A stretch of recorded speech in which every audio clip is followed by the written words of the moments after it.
Bismillahirrahmanirrahim. Alhamdulillahirabbil alamin. Wassalatu wassalamu ala al-mabu'uts rahmatan lil alamin. Nabiyina Muhammadin wa ala alihi wa ashabihi wa man tabi'ahum bi ihsanin ila yaumiddin. Amma ba'd. Allahumma la ilma lana illa ma 'allamtana wa zidna ilma. Alhamdulillah, kembali kita lanjutkan pelajaran kita dalam mempelajari ilmu mustalah al-hadits, yaitu dengan membaca buku Taisir Mustalah al-Hadits karya Syekh Dr. Mahmud At-Tahari rahimahullah ta'ala. Dan di pertemuan sebelumnya telah kita masuk dalam pembahasan, atau kita telah selesaikan dalam pembahasan hadis Hasan lidatihi, kemudian masuk membahas tentang hadis Sahih lighairihi. Dan pada hari ini kita ambil pembahasan yang keempat, yaitu tentang hadis Hasan lighairihi, dan dia sekaligus menutup dari penyebutan jenis-jenis hadis ahad yang maqbul. Bismillah, alhamdulillah, wassalatu wassalamu ala asyrafil anbiya'i wal mursalin nabiyyina Muhammadin wa ala alihi wa sahbihi wa man tabi'ahum bi ihsanin ila yaumiddin. Qala Syekh rahimahullah ta'ala Ar-Rabi al-Hasanu li ghairihi. Al-awwal ta'rifuhu wa dhaifu idza ta'addadat turuquhu wa lam yakun sababu dha'fihi fisqar rawi aw kadhibahu. Baik, ini adalah hadis yang keempat. Hadis yang keempat dari pembagian hadis ahad yang ditinjau dari kuat dan lemahnya. Kemudian dia terbagi menjadi dua, yaitu makbul dan madlul. Dan ini adalah pembagian dari hadis makbul. Kata beliau yang keempat adalah Al-Hasan lighairihi, setelah sebelumnya membahas tentang Sahih lidatihi, Hasan lidatihi, Sahih lighairihi, dan ini yang keempat adalah Hasan lighairihi. Kata beliau, definisinya, tarifnya, dia adalah hadis lemah. Asalnya hadis Hasan lighairihi adalah hadis yang dhaif, tapi tidak ada hukum. Namun hadis dhaif ini banyak jalur-jalur yang datang riwayatannya. Banyak jalur riwayatan yang datang dan menyebutkan hadis tersebut. Dan juga penting diketahui bahwasanya dhaifnya hadis tersebut lam yakun sababu dha'fihi fisqar rawi au kadhibah. Jadi lemahnya itu bukan karena kefasikannya seorang rawi atau adalahnya atau apa kejujurannya. Jadi dia dusta. Kalau dusta kan menjadi salah satu sebab kelemahan hadis. Tapi kalau ada rawi yang dusta dalam sebuah riwayat, dia bahkan nanti bisa naik ke derajat palsu, bukan lagi lemah. Dia masuk ke derajat palsu. Makanya kata beliau, selama kelemahan hadis tersebut bukan pada kefasikan seorang rawi atau pada dia berdusta atas riwayatnya, berarti ini lemah yang ringan yang diinginkan. Jadi asal dari hadis Hasan lighairihi adalah dhaif, tapi dhaif yang khafif, yang lemah, dhaif yang ringan. Terus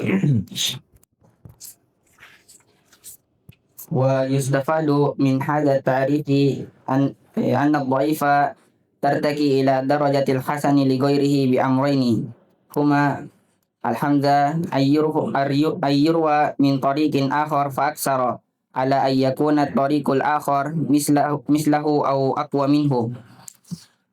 Ba ay yakuna sababu dha'fil hadisi imma su'a hifzi riwayat rawihi wa imman qita'an fi sanadihi aw jahalatan fi rijalihi.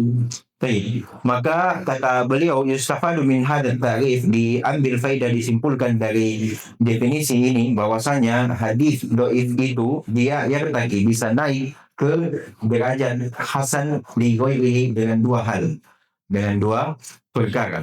Keduanya adalah, yang pertama, hadis dhaif tersebut diriwayatkan dari jalur yang lain, diriwayatkan dari satu jalur lain atau lebih. Jadi intinya ada riwayat yang lain. Dan riwayat yang lain itu dia harus setara, ataupun lebih kuat darinya. Adapun kalau lebih lemah maka dia tidak bisa dipakai untuk pendukung, Ini poin yang bagus juga, penting, bahwasanya jalur yang lain itu bukan semata-mata adanya jalur lain terus langsung dinaikkan ke Hasan Ligoi, enggak, tapi jalur yang lain itu dilihat lagi apakah derajatnya dia semisal dengan hadis yang lemah ini ataukah lebih kuat darinya. Kalau itu maka boleh dia dipakai sebagai pendukung. Dia yang boleh dijadikan sebagai tambahan untuk hadis dhaif tersebut agar dia naik derajatnya ke derajat Hasan li ghairihi. Adapun hadis yang lebih lemah darinya maka itu tidak dipakai. Bukan itu yang diinginkan.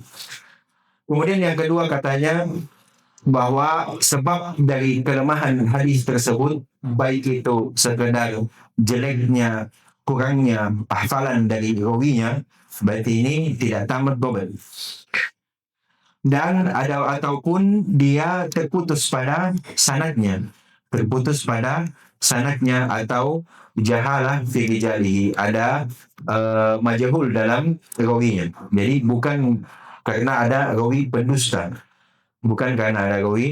pendusta di sana. Intinya sebab kelemahannya ini bisa tertutupi dengan adanya jalur-jalur lain yang semisal ataupun lebih kuat darinya. Makanya dia naik menjadi Hasan Ligoi. Terus ثم قال الشيخ رحمه الله تعالى الثاني سبب تسميته بذلك وسبب تسميته بذلك أن الحسن لم يأتي من ذات السند الأول وإنما أتى من انضمام غيره إليه ويمكن تصوير ارتقاء الحديث الضعيف إلى مرتبة الحسن لغيره بمعادلة رياضية على النحو التالي ضعيف tambah ضعيف حسن لغيره Zaid Dhaif Zaid Dhaif ضعيف زايد ضعيف حسن لغيره Yusawi sama dengan Yusawi. Pembahasan yang kedua kata beliau tentang hadis Hasan Ligoi ini adalah sebab penamaannya. Maka kata beliau sebab penamaan dengan hadis Hasan Ligoi itu adalah karena dia tidak datang pada sanad yang pertama tersebut. Karena kalau dari sanad pertama itu sudah Hasan, dia Hasan lidatihi. Tiada lain penamaan itu karena dia sudah digabungkan dengan riwayat yang lain. Ketika sudah digabungkan dengan riwayat yang lain, jadilah dia Hasan. Tapi karena Ligoi, karena selainnya, bukan pada sanad yang pertama itu sendiri. Sebagaimana yang disebutkan wa inna mata min bimami ghairihi ilahi. Tiada lain datang penamaan tersebut karena dia digabungkan dengan dari selainnya kepadanya.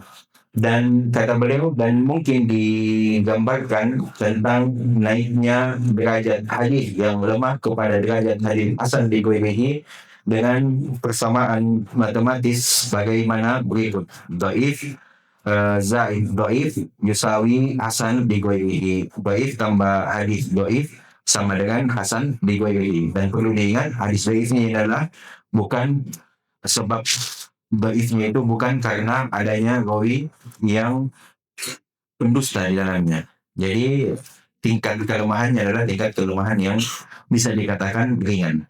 Hadis yang tingkat kelemahannya ringan ditambah dengan hadis yang semisal atau lebih di atasnya, maka jadilah dia Hasan li ghairihi. ثم قال الشيخ رحمه الله تعالى الثالث مرتبته الحسن لغيره أدنى مرتبة من الحسن لذاته وينبني على ذلك أنه لو تعارض الحسن لذاته مع الحسن لغيره قدم الحسن لذاته. Yang ketiga kata beliau adalah tentang tingkatannya, martabatnya. Tentang tingkatannya, bahwasanya hadis Hasan li ghairihi itu lebih di bawah derajatnya daripada Hasan li dzatihi. Dari sisi derajat dia lebih rendah dari hasan lidatihi. Maka disimpulkan dari hal tersebut atau dibangun dari hal tersebut bahwasanya apabila terdapat atau didapati hadis yang nampaknya bertentangan antara hadis hasan lidatihi dengan hadis hasan lighairihi, maka yang dikedepankan adalah yang kita gunakan untuk merujihkan sebuah hukum misalkan adalah hasan lidati karena dia derajatnya lebih tinggi daripada hasan lighairihi. Itu keharusan ketika kita berbicara tentang martabat tingkatan. ثم قال الشيخ رحمه الله تعالى حكمه هو من المقبول الذي يحتاج به. Yang keempat ini yang juga penting bahwasanya hukumnya. Lalu bagaimana tentang hadis hasan lighairihi? Apa hukumnya? Kata beliau, dia termasuk dari hadis yang makbul, yang diterima, yang yuhtaju bihi, yang dia dipakai untuk berhujjah. Jadi dia juga masuk dalam pembahasan tentang dan hadis yang dipakai berhujjah. Jadi sekalipun dia derajatnya berada di bawah hadis sahih. Sepakat bahwasanya hadis-hadis dari jenis-jenis hadis makbul yang empat ini, sahih lidati, sahih lighairihi, hasan lidati, hasan lighairihi, dia itu adalah hadis-hadis yang dipakai untuk berhujjah.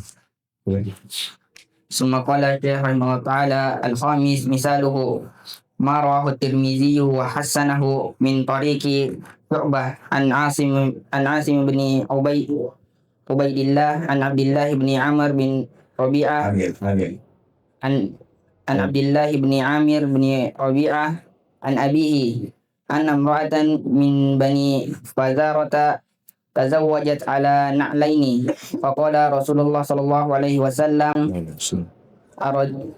أرديت من نفسك ومالك بنعلين قالت نعم قال فأجاز. قال الترمذي وفي الباب عن عمر وأبي هريرة وسهل بن سعيد وأبي سعيد وأنس وعائشة وجابر وأبي حضرد الأسلمي. قلت فعاصم ضعيف لسوء حفظه وقد حسن له الترمذي هذا الحديث لمجيئه من غير وجه. Yang kelima kata beliau adalah contoh hadis hasan lighairihi. Kata beliau apa yang diriwayatkan oleh Imam Tirmidzi dan hasanah, dia menghasankan hadis tersebut dari jalur Syu'bah dari an Asim bin Ubaidillah, dari Asim bin Ubaidillah, dari Abdullah bin Amir bin Rabi'ah, dari ayahnya bahwasanya anna imra'atan min Bani Fazarah, bahwasanya seorang wanita dari suku Bani Fazarah tazawwajat alain, dia menikah dengan mahar sendal. Maka Rasulullah sallallahu alaihi wasallam bersabda atau berkata padanya, "Araditi min nafsiki wa maliki bi'alain." Apakah engkau ridho untuk dirimu dan hartamu dengan dua sendal, itu untuk dijadikan mahar? Maka kata wanita tersebut, "Na'am." Kemudian Rasulullah sallallahu alaihi wasallam ajaz, membolehkan hal tersebut. Imam At-Tirmidzi rahimahullah berkata, wa fil bab an Umar, berarti datang riwayat yang lain dari Umar, dari Abu Hurairah, dari Sahal bin Sa'id, dari Abi Sa'id, dari Anas, dari Aisyah, dari Jabir, banyak jalur dari Abi Hadrad Al-Aslami. Ini jalur-jalur yang lain, walaupun di dalam rawinya dari hadis yang disebutkan di atas itu ada rawi yang lemah, sebagaimana disebutkan oleh penulis di sini bahwasanya saya berkata Asim, yaitu Asim bin Ubaidillah, adalah rawi yang dhaif karena jelek hafalannya, dan sungguh Imam At-Tirmidzi rahimahullah telah menghasankan hadis tersebut karena maji'ihi min ghairi wajhin, karena datang jalur-jalur riwayat yang lainnya, bukan satu jalur tapi lebih dari satu. Oleh karenanya, karena datangnya jalur-jalur yang lain, maka hadis tersebut yang pada asalnya dia adalah hadis dhaif, karena datangnya jalur-jalur yang lain jadilah dia hadis hasan li ghairihi. Selesai dari Hasan Ligorihi. Kemudian sebagai pembahasan beliau menyebutkan tentang khobar atau hadis ahad yang diterima al-muhtaf bil qara'in, yang disertai dengan indikasi. ثم قال الشيخ رحمه الله تعالى: وخبر الآحاد المقبول المحتف بالقرائن الأول توضيعة، وفي ختام أقسام المقبول أبحث في الخبر المقبول المحتف بالقرائن. والمراد بالمحتف بالقرائن الخبر الذي أحاط واقترن به من الأمور الزائدة على ما يتطلبه المقبول من الشروط. وهذه الأمور الزائدة التي تقترن بالخبر المقبول تزيده قوة وتجعل له ميزة على غيره من الأخبار المقبولة الأخرى الخالية من تلك الأمور الزائدة وترجح عليها. Baik, selanjutnya pembahasan lengkap kata beliau, pembahasan tentang khobarul ahad al-maqbul. Jadi hadis-hadis ahad yang diterima, berarti sudah dipastikan ini imma dia sahih lidatihi ataupun sahih li ghairihi ataupun hasan lidatihi ataupun hasan li ghairihi. Ini ketika berbicara tentang maqbul, atau kita telah dulu satu persatu khobar hadis, bisa kita langsung kita rincikan seperti itu. Hadis ahad berarti termasuk masyhur, aziz dan gharib. Al-maqbul berarti 4. Khobar ahad yang maqbul berarti sudah dipastikan dia ini diterima dari, baik itu dia masuk di sahih lidatihi atau sahih li ghairihi, hasan lidatihi atau hasan li ghairihi. Tapi al-muhtaf bil qara'in yang dia itu disertai dengan indikasi-indikasi. Ada indikasi-indikasi atau nilai-nilai tambah yang semakin menambah kekuatan hadis tersebut. Kata beliau, tautiyah yang pertama, pengantar. Wa fi khitam aqsamil maqbul, di penghujung atau sebagai penutup pembahasan tentang jenis-jenis hadis maqbul, saya menyebutkan tentang khobar al-maqbul al-muhtaf bil qara'in, khobar maqbul yang disertai dengan indikasi-indikasi. Dan yang diinginkan dengan al-bil muhtaf bil qara'in yang disertai dengan indikasi adalah khobar hadis yang atau yang mencakup dan bergandengan dengannya minal umuri, minal umuri zaidah, hal-hal yang hal-hal tambahan alama yatatallabuhul maqbul min asyurut, yang dibutuhkan oleh hadis maqbul dari syarat-syarat yang telah disebutkan, dari syarat-syarat hadis yang diterima yang telah disebutkan. Jadi ada nilai tambah yang terdapat pada khobar ahad ini. Kata beliau, wahadil umur az-zaidah, dan hal-hal tambahan ini yang bergandengan dengan khobar makbul taziduhu quwwah, ini hasilnya akan menambah kekuatan dari hadis atau khobar makbul tersebut dan menjadikannya istimewa, mizatan ala ghairihi, lebih daripada selainnya dari khobar-khobar yang diterima yang lainnya yang tidak memiliki hal-hal tambahan tersebut.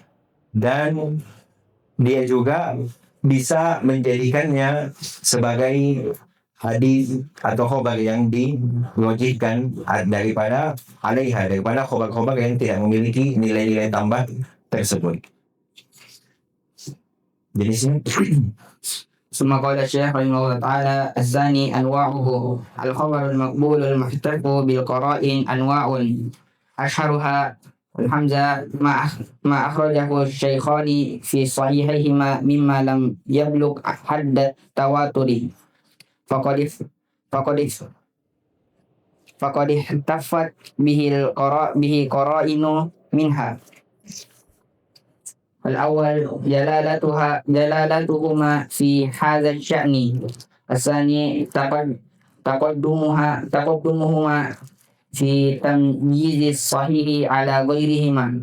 الثالث تلقي العلماء لكتابيهما بالقبول، وهذا التلقي وحده أقوى من إفادة العلم من مجرد كثيرة الطرق القاصرة عن التواتر. Ini nilai tambah yang pertama. Nilai tambah yang pertama. Kata beliau jenis-jenisnya. Jenis hadis-hadis makbul al-muhtaf bil qarain. Mungkin untuk mudah memahami, kita terjemahkan saja al-muhtaf bil qarain itu adalah nilai tambah. Dia nilai tambah karena adanya indikasi. Karena tadi dikatakan korina ini, nilai-nilai tambah ini itu taziduhu quwwah, menambah kekuatan. Kata beliau jenis-jenisnya. Khobar-khobar yang diterima yang dia disertai dengan indikasi atau dengan nilai tambah banyak jenisnya. Yang paling masyhurnya adalah yang pertama, apa yang dikeluarkan oleh Imam Bukhari dan Imam Muslim dalam sahih keduanya, yang tidak sampai pada derajat mutawatir,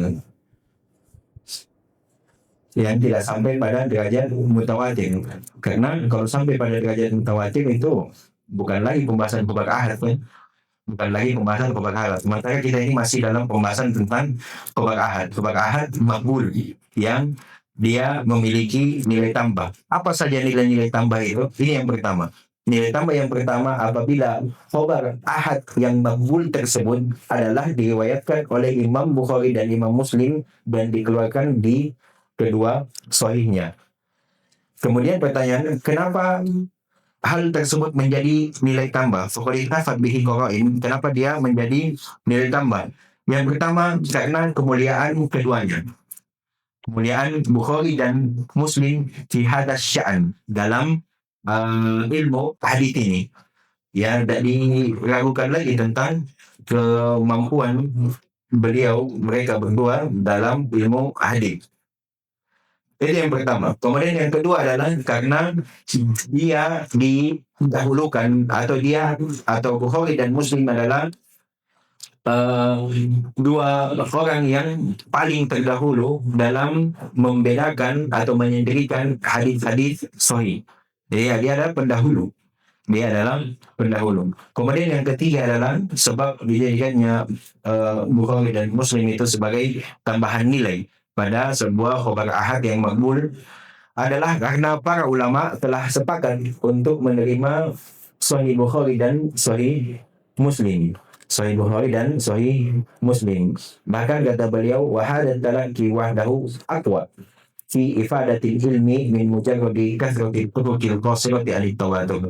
Dan kesepakatan ini saja itu sudah cukup kuat dalam memberikan faedah ilmu, maksudnya diterima, daripada sekadar banyaknya jalur yang kurang dari